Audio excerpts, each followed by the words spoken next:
trained as a psychologist and was helping psychology with young children and then also with adults.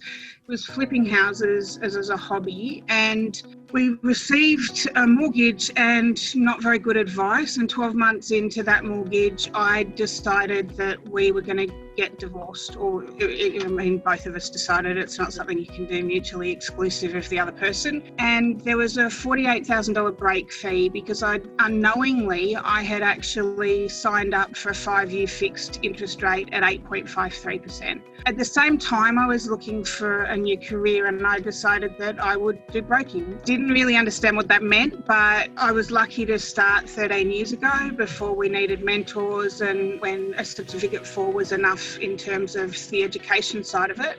I really loved the helping people, and I loved the helping people do something positive in their life. Helping people in the case management work was quite sad and hard and took a lot out of me, whereas I feel like doing this kind of work really gives me a lot back. So with companies for a while as a subcontractor, and then probably about 3 years ago decided to set up Argentinum and to focus specifically on divorce and financial recovery after divorce and separation.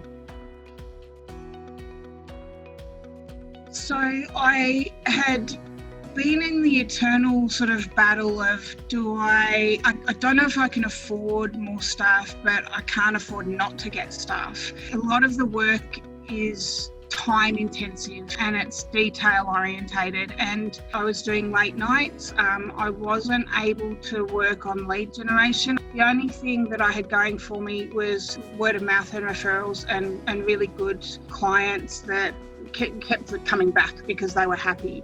I wanted so badly to achieve the vision, and the vision was that I would be able to help other young women to become brokers, because it was a career that I chose specifically so that I could have time with my kids and be able to pick them up after school and do all those things that most mums want to do. And I knew that if I went into the public service or into a standard job and I had to do 9 till 5, that I'd miss out on a lot of the time with them.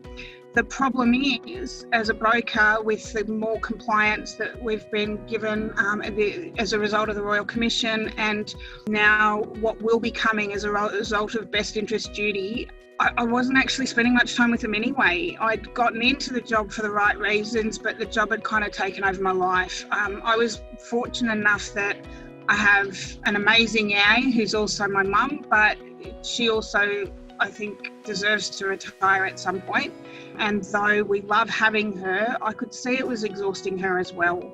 So I think if I had to describe a day, it was that the revenue was low, the hours were high, and the outcome was not necessarily the best for the client anyway, because when you're trying to wear that many hats, you just don't have good systems or processes, and it's nearly impossible these days to be good at the administration, good at the loan processing, good at the follow-up, and have any hours in the day. So I started working with Koruna. I knew that I wanted stuff. I didn't know whether I could afford them, and I didn't know how I was going to make a commitment like that financially, because I wasn't sure. I also had a business that was kind of lumpy. It looked a little bit like a cardiac motor. I'd have really busy times where I'd get 8 to 10 clients in a week, and then I'd be so busy chasing my tail with those that I'd sort of forget about doing the ongoing lead gen and the ongoing sort of client nurturing. So the business itself wasn't just a lot of hours, it was also financially inconsistent.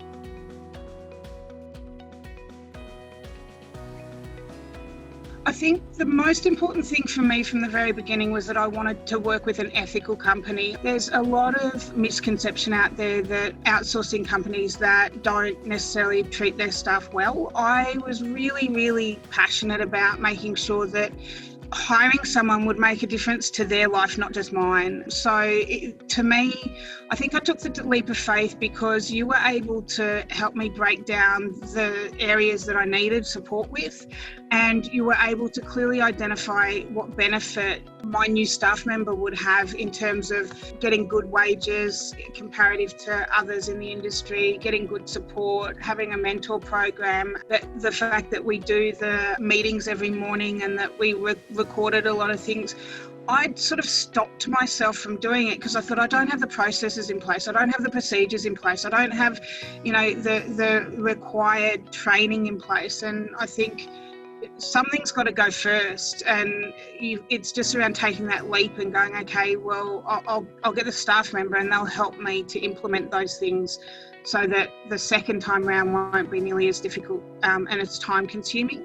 I think that what it's given me is we're almost like a happy family and a team. The VA that we got, I'd been pretty clear that because attention to detail and is so critical in the kind of work that we do, I wanted someone that really knew what they were doing, and it didn't have to be someone that was trained as a loan processor, it just had to be someone that had that as an inherent skill. I think the fact that you helped me to find the right person, and that from the beginning I knew that VA was part of my business, that I wasn't sharing them, that I didn't have to untrain them because they were trained to someone else's processes and procedures.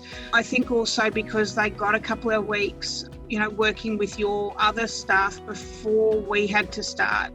I think the difference for us now is if I'm not well, I know that there's someone there that'll hold on to the fort for me. And I think that we just have a much better work-life balance. What I've also found is that we've probably doubled in the last 12 months our monthly averages, and there's a lot less lumpiness. We're getting more consistent, regular work because I have more time to focus on that side of the business, and we're getting more referrals from the clients that we're seeing because they're getting really well cared for. We wanted Jane to be there from the beginning, and I was very clear with her from the start that, I would like to hire other people. I'd like to grow my Australia-based business, but I'd like to do it with her as now the manager of a team. So I think she could always see that, she was part of our journey and part of the work family, and that what she really does matter. And I think if you feel happy going to work and you have fun at work, then it's not really work. And I can see how happy she is on Valentine's Day. Just the small things that you guys do for the staff mean that I can't imagine that people would leave very often because they get cared about and they get looked after.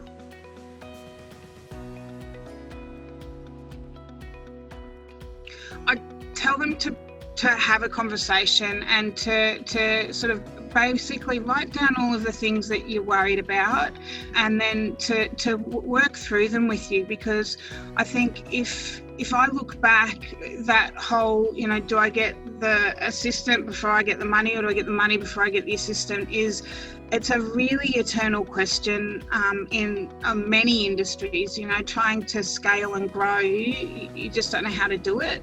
And I think if they have a conversation and give you an understanding of what it is they're finding the most difficult, what it is they find is the most time consuming. And generally I'd say the things that are the most time consuming are the things that you don't do well.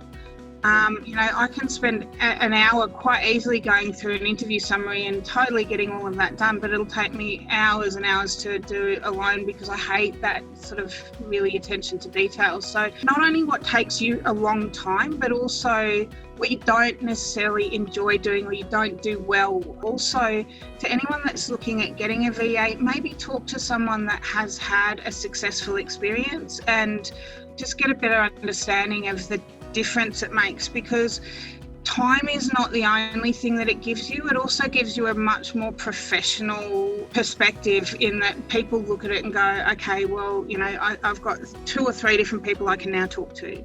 And I think it's getting harder and harder for a broker on their own to run a business without the help of a VA or a loan processor or someone like that. It's going to get even more difficult once best interest duty comes into the mix.